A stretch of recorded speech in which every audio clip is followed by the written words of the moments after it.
Hola, bienvenidos a Esquina Literaria. Soy Yolanda Miranda y les estoy compartiendo la lectura de este libro de Samuel Huntington, El choque de civilizaciones y la reconfiguración del orden mundial. Estamos leyendo el capítulo número 2 que se llama Las civilizaciones en la historia y en la actualidad. El tema que se llama Relaciones entre civilizaciones y vamos a continuar.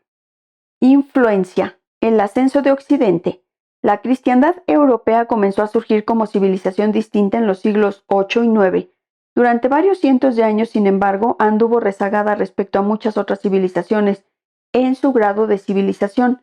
China durante las dinastías de Tang, Sung y Ming, el mundo islámico de los siglos 8 y 12, y Bizancio en los siglos 8 al 11, superaban ampliamente a Europa en riqueza, territorios, poderío militar y logros artísticos, literarios y científicos.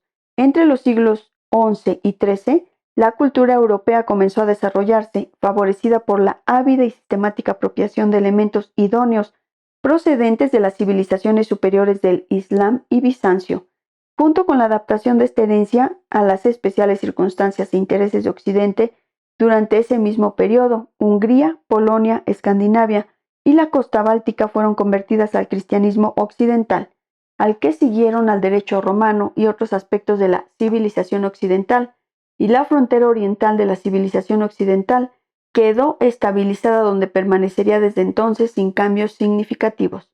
Durante los siglos XII y XIII, los occidentales lucharon para extender su control en España y establecieron un dominio efectivo del Mediterráneo. Posteriormente, sin embargo, el ascenso del poder turco acarreó el hundimiento del primer imperio ultramarino de Europa Occidental. Con todo, hacia 1500, el renacimiento de la cultura europea estaba ya en marcha y el pluralismo social, el comercio en expansión y los adelantos tecnológicos proporcionaban la base para una nueva era en la política global.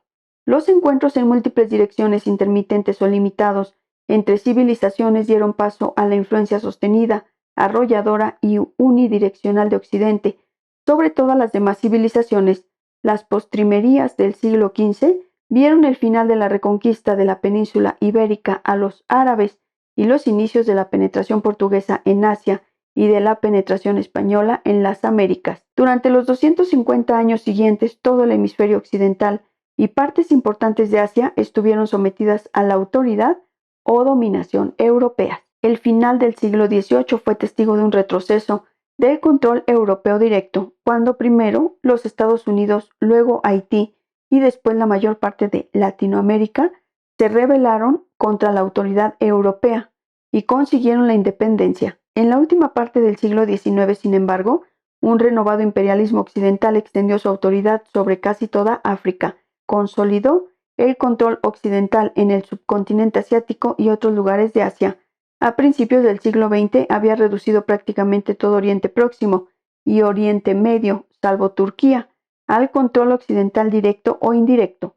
Los europeos o las antiguas colonias europeas en las Américas controlaban el 35% de la tierra firme del planeta en 1800, el 67% en 1878 y el 84% en 1914. En 1920 el porcentaje llegó a ser aún mayor, cuando el Imperio Otomano fue dividido entre Gran Bretaña, Francia e Italia. En 1800 el Imperio Británico constaba de 3,8 millones de kilómetros cuadrados y 20 millones de súbditos. En 1900 el Imperio Victoriano, en el que nunca se ponía el sol, contaba con 28,5 millones de kilómetros cuadrados y 390 millones de súbditos. En el curso de la expansión europea, las civilizaciones andina y mesoamericana fueron prácticamente eliminadas. Las civilizaciones india e islámica quedaron sometidas lo mismo que África y se penetró en China, que quedó subordinada a la influencia occidental. Solo las civilizaciones rusa, japonesa y etíope, las tres regidas por autoridades imperiales sumamente centralizadas, fueron capaces de resistir el asalto de Occidente y mantener una existencia independiente significativa. Durante 400 años, las relaciones entre civilizaciones consistieron en la subordinación de las demás sociedades a la civilización occidental. Entre las causas de este hecho único y espectacular se encontraban la estructura social y las relaciones de clase en Occidente. el crecimiento de las ciudades y el comercio, la relativa dispersión del poder en las sociedades occidentales entre estados y monarcas y autoridades seculares y religiosas, el sentimiento emergente de conciencia nacional entre los pueblos europeos y el desarrollo de burocracias estatales.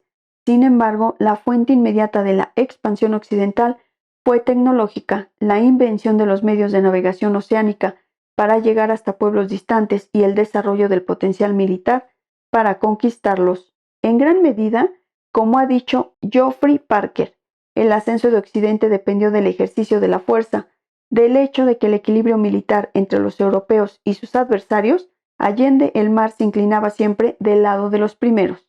La clave del éxito de los occidentales en la creación de los primeros imperios, verdaderamente globales entre 1500 y 1750, dependió precisamente de los avances en la capacidad para hacer la guerra, que se han denominado la revolución militar. La expansión de Occidente se vio facilitada también por la superioridad de sus tropas en organización, disciplina y entrenamiento, y más tarde por las armas, transporte, logística y servicios médicos superiores resultantes de su liderazgo en la revolución industrial. Occidente conquistó el mundo, no por la superioridad de sus ideas, valores o religión, a los que se convirtieron pocos miembros de las otras civilizaciones, sino más bien por su superioridad en la aplicación de la violencia organizada. Los occidentales a menudo olvidan este hecho, los no occidentales nunca. En 1910 el mundo era más unitario, política y económicamente, que en ningún otro momento previo de la historia humana. El comercio internacional en proporción al Producto Mundial Bruto ascendió a unos niveles nunca igualados antes, y no los alcanzó de nuevo hasta aproximadamente las décadas de 1970 y 1980. La inversión internacional en proporción a la inversión total era más alta entonces que en ninguna otra época. Civilización significaba civilización occidental. El derecho internacional era el derecho internacional occidental, procedente de la tradición de Grocio. El sistema internacional era el sistema westphaliano occidental de Estados Unidos, soberanos y civilizados, así como de los territorios coloniales que controlaban. Espero que les esté pareciendo interesante la lectura de este libro de Samuel Huntington, El choque de civilizaciones y la reconfiguración del orden mundial. Los espero en el próximo video. Vamos a terminar con la lectura de este tema, que es el último del capítulo número 2. Muchas gracias por escuchar.